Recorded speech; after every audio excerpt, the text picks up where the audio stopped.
ఆధునిక డిజిటల్ యుగంలో న్యాయ వ్యవస్థలోని మార్పులను అందిపుచ్చుకుంటూ నైతిక విలువలతో కూడిన సమాజ నిర్మాణంలో యువ న్యాయవాదులు కీలక పాత్ర పోషించాలని ఎమ్మెల్యే మల్రెడ్డి రంగారెడ్డి పిలుపునిచ్చారు. శుక్రవారం అబ్దుల్లాపూర్మేట్ మండలం కోహెడలు సాధ్యంలా ప్రొఫెషనల్ అకాడమీ ప్రారంభోత్సవానికి ముఖ్య అతిథులుగా ఇబ్రహీంపట్నం ఎమ్మెల్యే మల్రెడ్డి రంగారెడ్డి హాజరై ప్రారంభించారు. నిర్వాహకులు ఫౌండర్ సాధ్యంలా ఎడ్యుకేషనల్ సొసైటీ చైర్మన్ మునగ సతీష్ మాట్లాడుతూ చదువును వ్యాపారంగా కాకుండా సేవగా భావించి నాణ్యమైన విద్యను అందించాలనే మా సంకల్పం అని అన్నారు. అకాడమీలో కల్పించిన వసతులపై ఆయన సంతృప్తి వ్యక్తం చేశారు.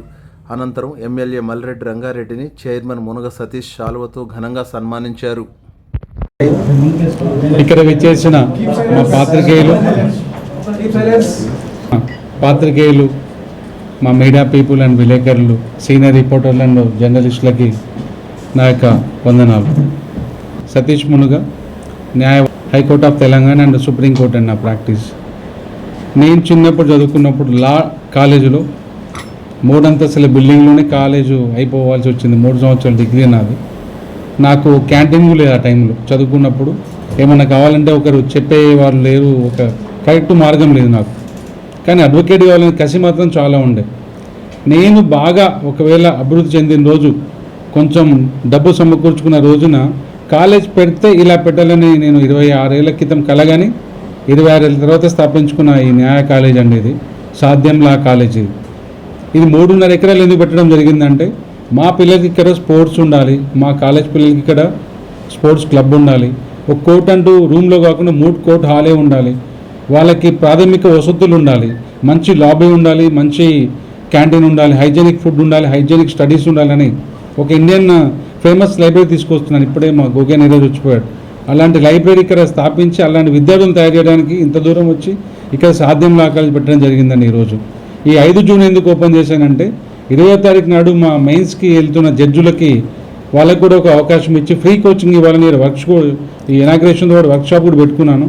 ఉచిత వర్క్షాప్ అనేది విత్ భోజనం కూడా వాళ్ళకి. ఇందులో ఈరోజు 96 మంది విద్యార్థులు వచ్చారు. ఇందులో నుంచి కొంతమంది జడ్జులు అవుతారు. ఇది నేను 2009లో పెట్టుకున్న జ్యుడిషియల్ అకాడమీ. ఇది సాధ్యం లా ప్రొఫెషనల్ అకాడమీ ముందు స్థాపించబడింది.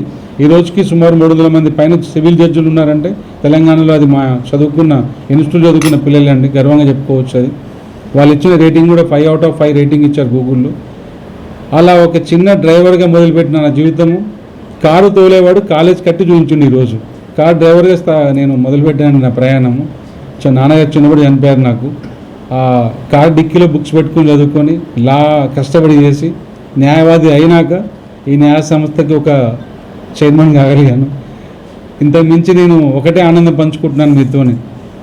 కాలేజ్ మాత్రం పేదల కోసం, పేదల కాలేజ్ ఈరోజు ప్రారంభించబడింది. ఎంతోమంది పేద విద్యార్థులకు ఇక్కడ నుంచి మంచి న్యాయశాలలు ఇచ్చి మంచి న్యాయవాది తీర్చిదిద్దుతానని మా ప్రముఖ మీడియా ముందర ఒక మాట ఇస్తున్నానండి. ఈరోజు ఇది నాకు కన్వీనర్ కోటా మీద వచ్చే విద్యార్థులు ఉంటారండి. ఇక్కడ లా సెట్లో ఎవరికైతే ప్రముఖ ర్యాంకులు వస్తాయో మనకిచ్చిన నిబంధనలలో ఉన్న సీట్ల ప్రకారము వాళ్ళే కేటాయించి ఇక్కడికి పంపుతారు. కనుక ఆ ఓయూ కేటగిరీ అంటేనే మనం అది గవర్నమెంట్ సీట్ అనుకుంటాము. వాళ్ళు ఇచ్చే ఆ కన్వీనర్ కోటా ఫీజే నా కాలేజ్ ఫీజు అండి. ఏదున్నా నేను నా వ్యవస్థలో సంపాదించుకున్న న్యాయవాదిగా సంపాదించుకున్న సంపాదనతో నేను బాగా బ్రతుకుతున్నాను. కనుక నాకు ఈ విద్యా సంస్థ నుంచి డబ్బు ఏమి వద్దండి. చాలా మంది బీటెక్ చదువుకున్న వాళ్ళ విద్యార్థులు కూడా న్యాయశాస్త్రం పైన ఆసక్తి చూపిస్తారు. ఎందుకని సబ్జెక్టు కోసం చదువుతారు వాళ్ళు. లా అనేది ఒక ప్రాథమిక వ్యవస్థ, దాన్ని తెచ్చుకోవాలని చెప్పేసి ప్రాథమిక హక్కులు వేరు, ప్రాథమిక వ్యవస్థలో ఈ సమాజంలో ఉన్న న్యాయ వ్యవస్థని చదివితేనే వాళ్ళు తెలుసుకుంటారు వాట్ ఈజ్ వాట్ అని. ఇప్పుడు మొన్న జరిగింది ఒక నేరం, అదేంటో తెలియాలి. బీటెక్ అయితుంది, అడ్వకేట్ డాక్టర్ అయితుంది, వాటి తెలుసుకుంటే తప్పలేదుగా. అందుకే న్యాయశాస్త్రాన్ని ఎవరైనా చదవచ్చు, దీనికి వయసు లేదు. ఇప్పుడు మీకు ఎంసెట్కి లా సెట్కి వయసు ఉంటుంది, కానీ దీనికి వయో పరిమితి లేదు. లా అనేది లా సెట్ ఎవరైనా రాయొచ్చు, ఎవరైనా చదవచ్చు. అందుకే ఇక్కడ బీటెక్ వాళ్ళు వస్తారు, ఎంబీబీఎస్ వాళ్ళు చదువుకుంటారు మా క్లాస్లో. మన కన్వీనర్ కోటా కింద వచ్చే నెక్స్ట్ 2027లో వచ్చే పర్మిషన్ ప్రకారం 360 మంది ఇస్తారు. ఫస్ట్ 2027లో లా కాలేజ్ మొదలవుతుంది. ఈరోజు లా సొసైటీ ఓపెన్ అయింది, అంటే సాధ్యం లా ఎడ్యుకేషన్ సొసైటీ ఓపెన్ అయింది. దాంతోపాటు ప్రొఫెషనల్ అకాడమీ ఓపెన్ అయింది, జడ్జెస్ కోచింగ్ ఓపెన్ అయింది. ఈరోజు కాలేజ్ ఇంకా పెండింగ్ ఉంది. 2027లో అది మనకు పర్మిషన్ వస్తుంది గవర్నమెంట్ నుంచి. ఇక్కడ మనము 1,20,000 SFT మనకు గవర్నమెంట్ పర్మిషన్ ఇచ్చింది.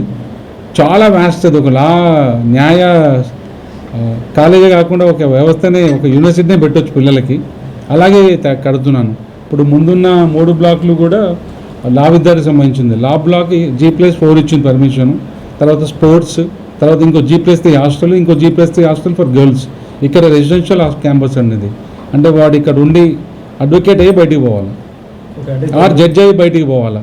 ఎలాగైతే కోచింగ్ సెంటర్ కూడా అన్నారు కదా, ఆ కోచింగ్ సెంటర్ ఎలా ఉంటుంది, దాంట్లో ఎలా ఉంటుంది చెప్తాను మీకు. ఇప్పుడు మా దగ్గర లాస్ట్ వన్ జాయిన్ అయ్యారు అనుకోండి, వాడు అడ్వకేట్ అవుతాడు, జడ్జ్ అవుతాడు. అడ్వకేట్ కావడానికి ఇప్పుడు సీనియర్ దగ్గర ప్రాక్టీస్ చేయాల్సిన పని లేకుండా నేను ఇక్కడ మూడ్ కోర్టే పెడుతున్నాను. రోజు కోర్టుకి వెళ్ళాలి వాడు. After 1:30 class room he need to go to the court as a ప్లెయింట్, as a defendant. Dummy చేసి కేసు ఇస్తాము పిల్లలకి. వాళ్ళు ఆ కోర్టులో 3 సంవత్సరాలు ప్రాక్టీస్ చేసి ఒక న్యాయ వ్యవస్థని వాడు పరిశీలించుకోవచ్చు మన కాలేజ్ క్యాంపస్లోనే. ఇంకో సీనియర్ దగ్గర పోయి వకాలత ఎట్లా నింపాలి, ఈ యొక్క బుక్ ఎట్లా, అట్లా కాదు. మా దగ్గర అన్ని నేర్పించే 3 సంవత్సరాలు అడ్వకేట్ చేసే పంపిస్తాను నేను. అది అడ్వకేట్ కావాలనుకున్నాడు. అందరి మూడ్ కోర్టులో ఒక రిటర్న్ స్టేట్మెంట్ ఏంటంటే డిఫెండెంట్ ఉండాలి. 2 స్టూడెంట్స్ని తీసుకుంటామండి. ఒకటి ప్లెయింటిఫ్ అయితే ఒకటి డిఫెండెంట్ అవుతాడు. అంటే ఒకటి కేసు వేస్తాడు, ఇంకో డిఫెండ్ చేసుకుంటాడు.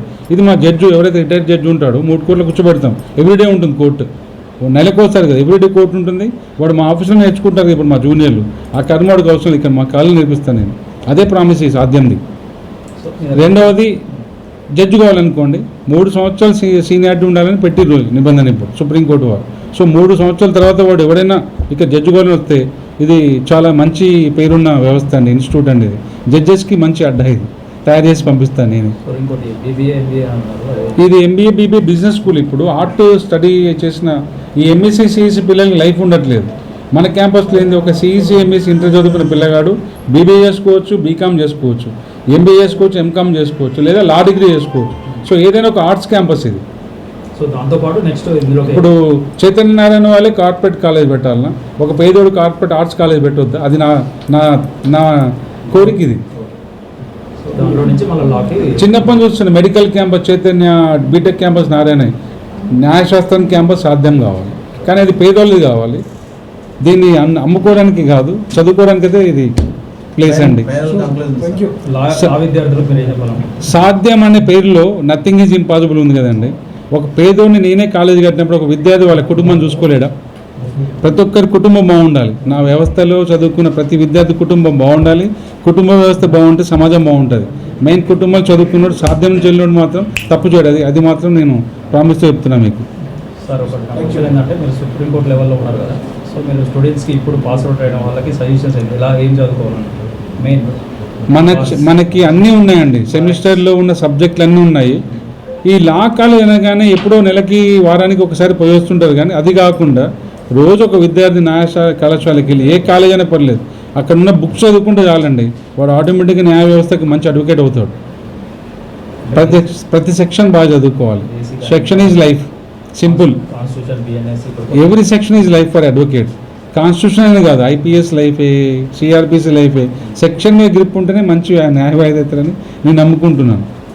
దాని మీద ఇప్పుడు 26 ఏళ్ళు ప్రాక్టీస్ చేశాను, 26 ఏళ్ళు అడ్వకేట్ కష్టపడ్డాను. ఈరోజు ఈ న్యాయ కాలేజీని వాళ్ళకి ఇవ్వగలుగుతున్నానంటే నా 26 ఏళ్ళ కృషి మాత్రమే. ఇది ఈ లొకేషన్ ఇది హయత్ నగర్లో కోహెడా, తొర్రూరు నుంచి కోహెడ వెళ్ళే మార్గంలో, కోహెడ పోకముందు లెఫ్ట్ సైడ్ ఉంటుందండి. మా ఎమ్మెల్యే గారి క్యాంప్ ఆఫీస్ దాటగానే ఉంటుంది ఇది. సో మీకు రోడ్డు పైన ఉంటుంది, ట్రాన్స్పోర్టేషన్ ఉంది, bus first law college bus అండి నేను తీసింది. ఇంతవరకు చూసి ఉండరు. ఇప్పటి నుంచి సాధ్యం లా బస్సు తిరుగుతుంటాయి. With all your support and cooperation. Thank you.